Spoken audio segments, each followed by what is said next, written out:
down. Sit. There you go. Stay there for me. Good job, boy. All right, today's gonna be a great day. So I've got the whole day to do whatever I want. So Gustav and I are gonna head out and we're gonna try to forage a meal. Real simple. We're just gonna see what we can find in the woods. It's really late August or super early September, depending on if I read the calendar or not and paying attention to it, and I have not.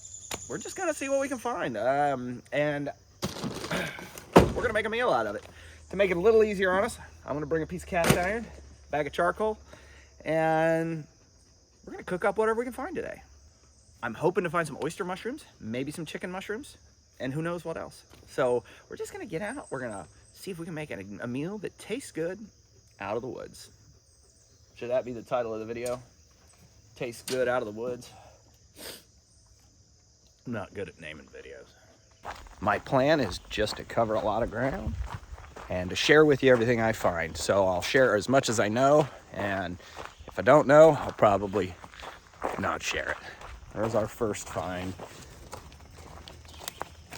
Now these are a little far past,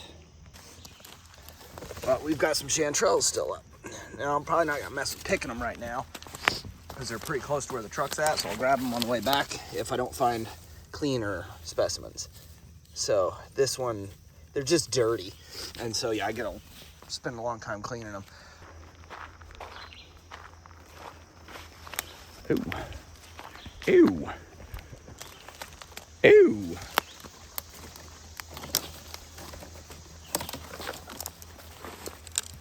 Ew. Okay. All right. This is exciting. We got a patch of honey mushrooms. These are ringless honey mushrooms, I believe. Yes, those look like ringless honey mushrooms. A little hard to tell. And then we've got these mushrooms.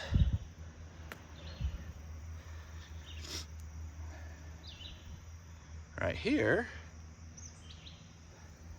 And then this globby thing right here. I am gonna go grab my book and do some reading because I've never found an aborted entoloma, and I'm always looking for it, and I don't know for sure, but this could be it.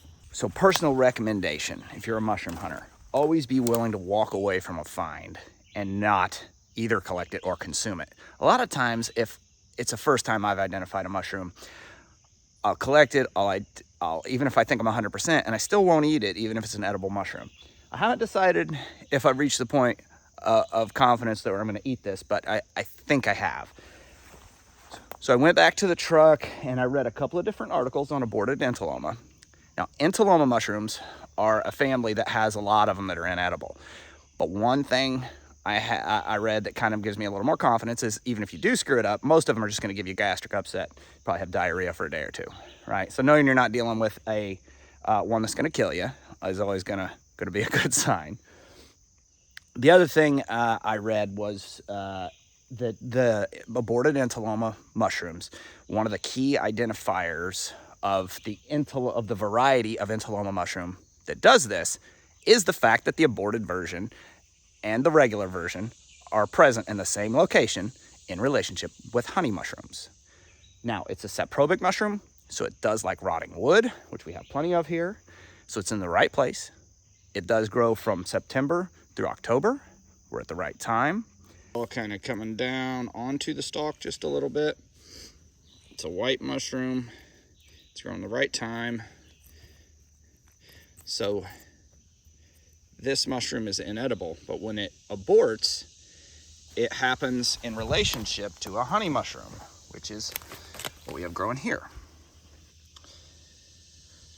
So the aborted state is either this mushroom parasitically attacking this mushroom or this mushroom parasitically attacking that mushroom, depending on the article or the scientist who studied it last. So there's some debate over what mushrooms actually attacking the other one.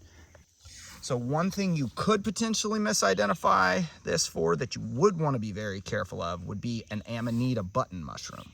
So that would, to me, is more easily confused with a puffball mushroom. This is clearly not an Amanita button, but the way you can be 100% safe on that is to cut this in half.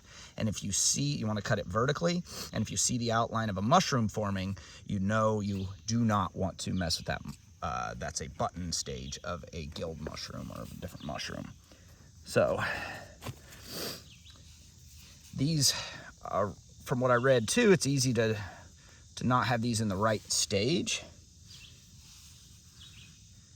And I don't know if this is in the right stage or not. I'm gonna wait till I get closer to where I'm gonna cook it, and I'll cut it and test the tissue inside. But hey, what a jackpot. We have an aborted Entoloma here, and we're not even maybe 200 feet into our forage today. This is exciting. This is a new mushroom for me, and that is really exciting for me. Let's see what we find, Goosey. Day's starting off good.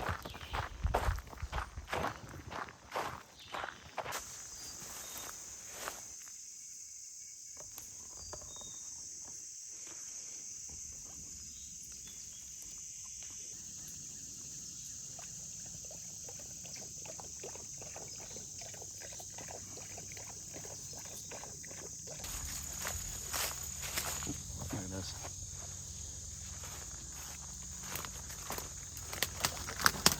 Oh, those are thorns.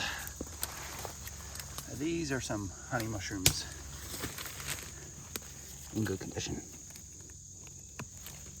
I may snag a couple of these and throw in the pot.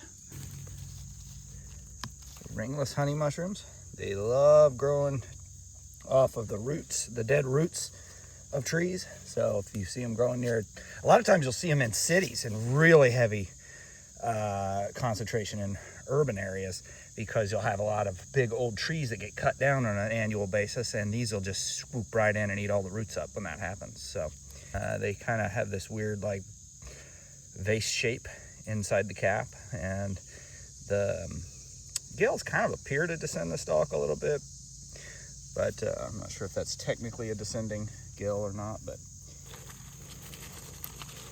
try not to take the dirt with us.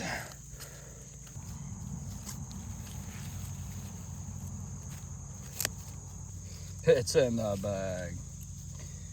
So this ringless honey mushroom is the mushroom I made the mushroom ketchup recipe out of last year. So if you watch that video, you can get these in such quantity that recipes like that make a lot of sense with this shroom. It also works good for making a mushroom stock. I've done that in the past too. Canned 7 or 8 jars of mushroom stock and just use this mushroom and salt. Maybe a few vegetables in there like celery or carrots. And I'm going to take some of this. This is a nettle, and I'm going to take it to add to my lunch. And this is a non-stinging variety, which is why I'm not wearing a glove. Don't need a whole lot, but it adds a nice little something.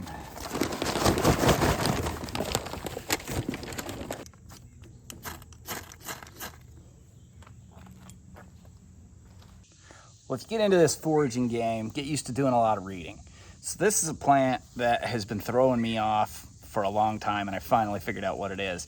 So I have frequently, when I'm looking at stinging nettle, I've come across a non-stinging version. And I did a lot of reading on stinging nettle over the winter, and when I was making the last video on it. And I realized like there was a subspecies of non-stinging nettle, but it wasn't supposed to be in the US. And I was like, okay, I don't get it. This matches so clearly. Well, this is Plumedia plumella. I don't know, Pilea plumella. Anyway, I don't know. I'll put that in the title down below. But this plant is a cousin of stinging nettle, and it's known as clearweed. So it is a different plant. It's not a subspecies of stinging nettle. It doesn't sting. Now, it's edible, but its description was that it was used medicinally by Native Americans, and one of the purposes was for reduction of hunger. And I take that to mean you only eat this one if you're really freaking hungry. but it's edible, so I'm gonna try it anyway. I'm gonna just kind of wash some of the dirt off of it here. God, man, I put way more dirt in the bag than I realized.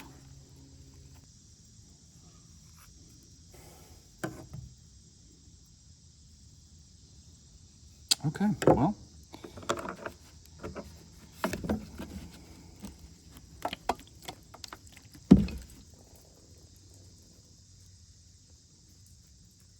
Lots of dirt on it.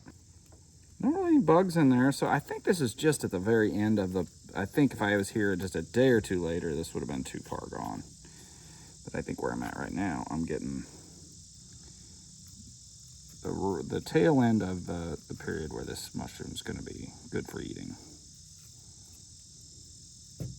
And this is all experimental for me right now, other than being confident in the identification. I'm just exploring how to cook it. And we've got our beautiful clearweed and some honey mushrooms, and that's our meal. So let's, I say our, truth is you're not gonna get to have any of this, and I'm sorry.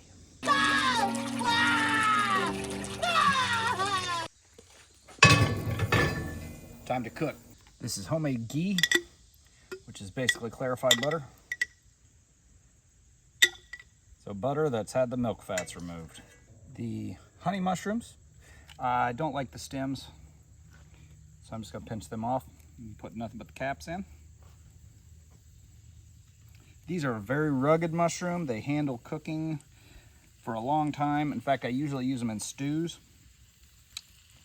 I have canned them, I have dehydrated them, they do keep well, and I have made mushroom ketchup out of them. So that's why I'm putting them in first, because I'm not really concerned I'll overcook them. Next, I'm gonna put in the entoloma, the aborted entoloma, and I'm gonna cut it into slices.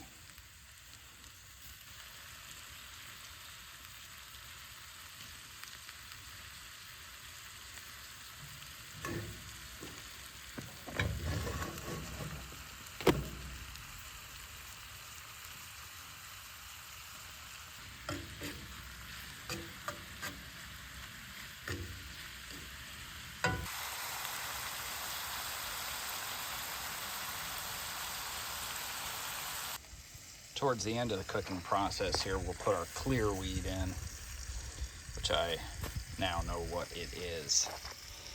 It's funny, when I was reading about that, I realized there were a lot of people that went through the same process I just went through with this plant, because it is so much like stinging nettle, but it doesn't sting, and there's just really not a lot of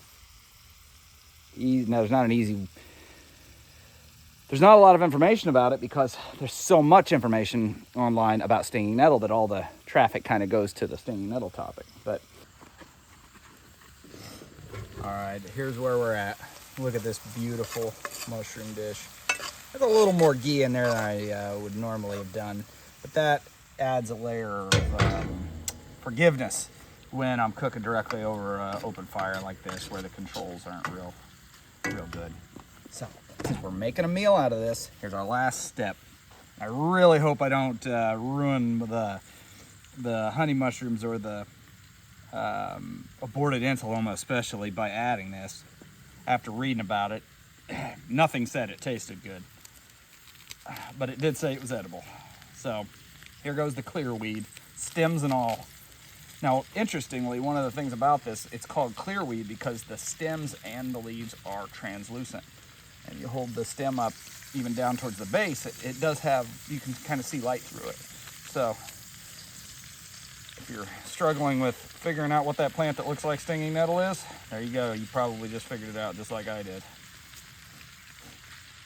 If I had known this when I was down there in the woods, I would have grabbed the stinging nettle that was right next to it. But, you know, live and learn. This way I get to try something new. A little bit of salt. Just like Gordon Ramsay does. Man, I don't know, this is starting to look pretty daggone good. All right. I think we could call that cooked right there. Look at this.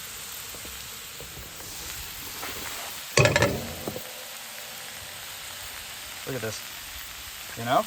Here we go, okay? First things up on the menu. I gotta try this in Aborted Entoloma. I get very excited when I get to try a new mushroom for the first time. And every year I get to try a few new ones.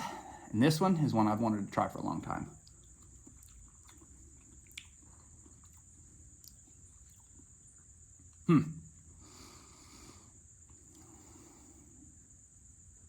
Tastes like tofu.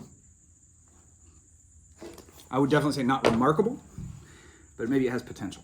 It's definitely not, it's not bad. The ghee leaves a little bit to be desired. It doesn't have the same rich buttery flavor. And I think if this had that rich buttery flavor, I think it'd be something really special. But maybe that's all I'm missing. It's good. I could definitely see it's something that would get cooked.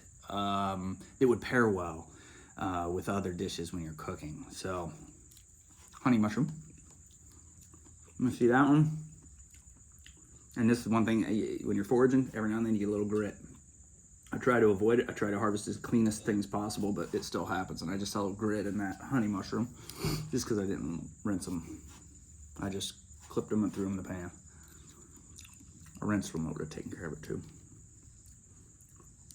Okay, so maybe I overcooked the entoloma because I got a piece that wasn't very cooked. I missed. I'm not a smart man.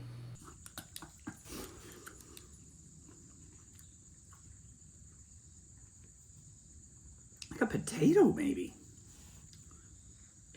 Yeah, I think it kind of tastes like a potato or a vegetable.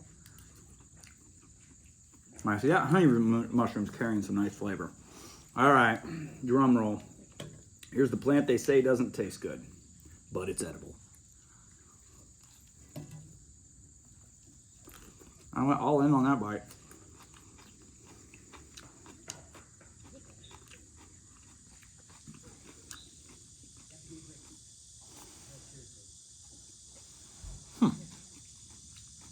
The stem does have a little bit of a bitter aftertaste.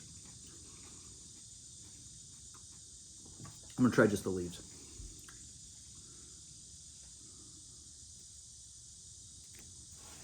How's it going? Good, how are you doing? Good. He's not bothering you, is he? Yeah, he's friendly. Guy stopped by and we were talking dogs here for a few minutes. Sometimes you eat something new, some of these wild greens, it takes you a minute to say, did I like that or not? Or was it as bad as people say or not? And I'll tell you what the Clearweed, where it gets its reputation, is it has a very long-lasting, unpleasant aftertaste. It still feels like my mouth is kind of unhappy right now. So I could see where it has a reputation for not tasting real good. But the honey mushrooms and entoloma have their place. I don't know exactly even how to describe the entoloma. The way it is right now, I would say a half-cooked potato. It's very consistent. It doesn't have like texture in it. It's very textureless. It's just all one flavor. So I wouldn't say at this point I call it one of my favorites. There's definitely one I'm gonna maybe look up and see how some other people cook it. So if you've ever had this and you have some ideas how to cook it, please let me know. I'd appreciate it. Use the comments in the video. And same with ringless honey mushrooms. I've cooked these a lot of different ways, and if you've got any ideas on that one too that you think are unique, maybe even make a good video, let me know. The meal's pretty good. I'm definitely gonna sit here and eat the rest of these mushrooms because they are wonderful and they're growing on me the more I eat them. The plant is not. I will be avoiding eating more of that. Clearweed, not so good. Thanks for watching Reliably Random Outdoors. Eat some mushrooms. Have a great day. Yeah, right there, Goose. Poor guy's panting like a dog. In the last video on this channel, I did a Steve Irwin impersonation while narrating a ballet of fish jumping out of the water all caught on the river. That sounds good to you? You should go check that video out.